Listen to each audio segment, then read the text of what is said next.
Okay, so to lubricate the actual memory wheel on this, there's a little screw right here that you take off. It's basically like a screwable cork.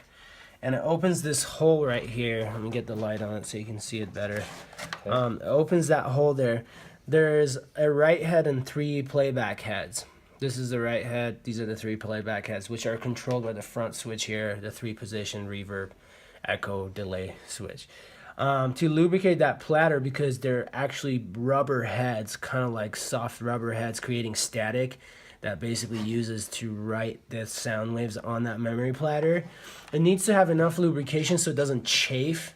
If you hear like a squeaky clean sound kind of coming out of it when it's turning on, is because the rubber is running a little dry, or this adjustment screw that moves the platter front and back away from the heads and towards the heads needs to be adjusted. First thing, I would not touch that because that's adjusted pretty well, but you just get like either a contact cleaner with silicone, or you just get silicone, like you can use silicone cleaner, but I'm not going to lubricate right now because it's perfectly lubricated. But you put like a drop on the Q-tip.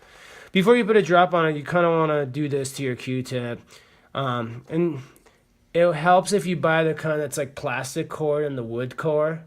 Most of them are plastic anyways now. They're not wood. Or you can even make your own with like a piece of wire, like wrapped with a piece of cotton, but it's easier with that. Then you put a drop on there. And after you put a drop on there, you go into this access window right here like that, like I am. And you touch inside of that platter right on that track, right about there, that those heads are on, running. And then as it's running, and you'll hear it quiet down. And then at first the echo might not be as deep because the lubrication needs to spread everywhere and touch all the heads and even out. Because if you put too much on it, it'll actually make it not echo at all. And you're going to have to wipe it. And sometimes if you put way too much on it, wiping it won't even get rid of it. You're going to have to take all these screws off, take it away, and without bending those heads at all, just barely clean it with alcohol like that on all the heads. So you definitely don't want to put too much. So it's better to put a tiny bit, go in there, touch it, and see if it improves. If you need it more, if it was still squeaking, do it more, rather than putting too much, because then you make yourself a bunch of stuff.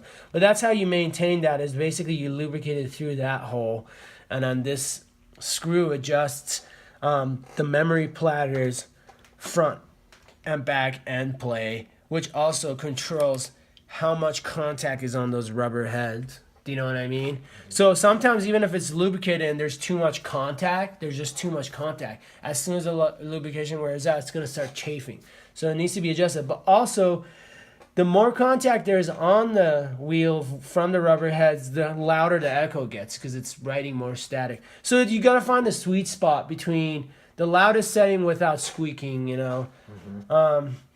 And since we lubricated it and everything and brought this back to life, the rubbers are still rejuvenating, because this is from 1966. So almost 48, something like that, years old, So that's pretty damn old. So, and then when you turn it on,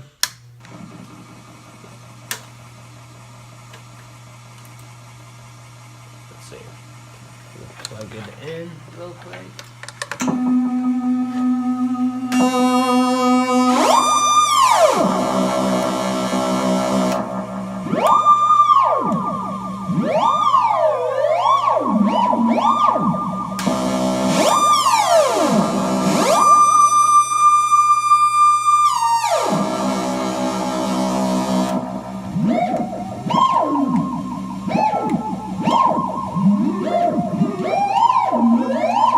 That's a really nice, creepy echo.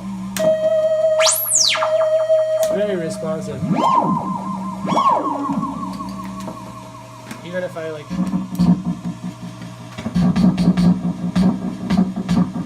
can hear the echo clearly.